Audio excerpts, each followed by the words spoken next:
भारत जोड़ो यात्रा चल रही है, लेकिन इसमें देखा जा रहा है कि बीजेपी लगातार जो है टी शर्ट पे बात कर रही है और निशाना साध रही है। क्योंकि उनको और कुछ कहने का नहीं है। नहीं, टी शर्ट की बात ही नहीं, वो तो जूतों की बात भी कहते हैं और दाढ़ी की बात भी कहते हैं। उनके पास और कुछ नहीं है क्या कहने का।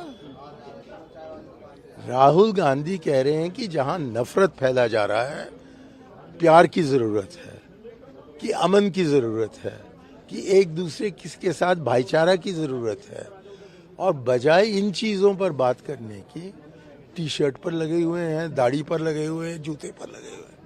सर, बीजेपी ये भी कह रही है कि अगर उनके नेता, कांग्रेस के नेता अगर उनको राम समझती है तो वो बिना कपड़ों के क्यों नहीं घूमते अपनी सेना के साथ।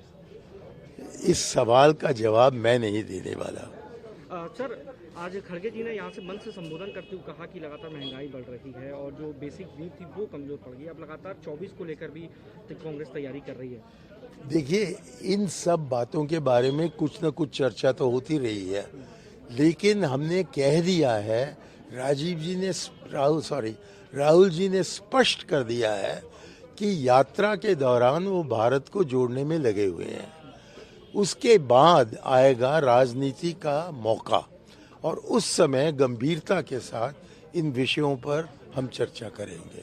सर, एक आखिरी सवाल, भारत जोड़ो यात्रा को लेकर यूपी में आप लोग जा रहे हैं, लेकिन वहाँ नेता जो हैं, अधिकतर नेता किनारा कर रहे हैं, कश्मीर में आपके साथ नेता जुड़ रहे हैं। हाँ, तो इसका मतलब है कि कांग्रेस ने हजारों को बुलाया है। जो आना चाहते हैं उनका स्वागत है और जो नहीं आते हैं उनको हम मजबूर नहीं करेंगे। लेकिन उसके बाद, जबकि फिलहाल तो हम भारत जोड़ो यात्रा में लगे हुए हैं, ये यात्रा खत्म होने के बाद, श्रीनगर पहुंचने के बाद, तब राजनीति का सवाल शुरू होगा और आप देखेंगे कि 2023 के दौरान राजनीतिक गर्मी बढ़ती जाएगी। और इसलिए मैं आपको आमंत्रित करता हूं कि आप दोबारा मुझसे 28 दिसंबर 2023 से मिलिए और फिर हम बात करेंगे राजनीति की बात कर रहे हैं। क्या फिर प्रधानमंत्री का चेहरा होंगे वो राहुल गांधी होंगे? ये मैं नहीं जानता। आप या तो खड़गे साहब पे पूछिए या राहुल जी से पूछिए, मैं कौन हूँ ये कहने के लिए। लेकिन भारत जोड़ो यात्रा कह रहे हैं, विपक्ष कह रहा है कहाँ टूटा है भारत, क्यों जोड़ने की जरूरत पड़ रही है? मैं देख रहा हूँ, आप नहीं देख रहे हैं क्या? धर्म के आधार पर, भाषा के आधार पर, जाति के आधार पर, संस्कृति के आधार पर भारत को टुकड़े टुकड़े बनाने वाले ये संघ परिवार के लोग हैं और उनका जो बुरा काम है उसके खिलाफ ये यात्रा चलाई जा रही है। भारत को जोड़ने की आवश्यकता है। हम तो महसूस करते हैं कि टूटा हुआ है भारत, बहुत उसको टूटने का प्रयास हो रहा है और इसके खिलाफ हम सबको लड़ना है। आपको भी लड़ना है, हमें भी लड़ना है और इसका एक मैनिफेस्टेशन ये यात्रा है और यात्रा खत्म होने के बाद हम राजनीति की बात करेंगे। तमाम नेताओं को यूपी में बुलाया गया, कुछ आ रहे हैं, कुछ नहीं आ रहे हैं, कश्मीर में लेकिन सारे लोग आ रहे हैं, तो इसको कैसे देखते हैं? भविष्य की राजनीति में विपक्ष की एकता कहाँ होगी? मैं इसमें कोई राजनीति नहीं देखता हूँ। हजारों चिट्ठियाँ भेजी गई हैं लोगों को बुलाते हुए, कुछ ने उसको मान लिया है, उनका स्वागत है और जिन्होंने नहीं माना हम उनको मजबूर नहीं करने वाले।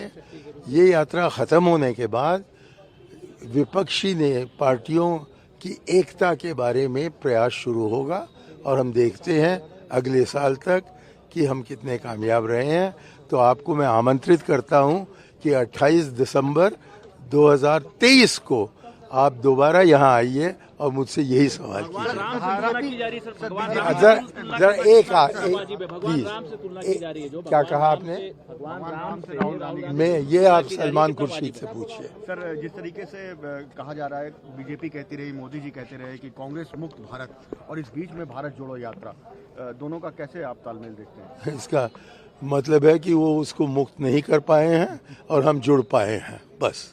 सर, एक टी शर्ट पे राहुल गांधी ने कहा जब तक चल रही है चलेगी। अमित मालवीय बीजेपी कह रही है कि शहजादे जब तक चल रही है, जब नहीं काम करेगी तो रोक देंगे। शहजादा ये मालवीय जी को कहना कि अपने ही चेहरे को दर्पण में देखें, मुझसे इनके बारे में सवाल न कीजिए।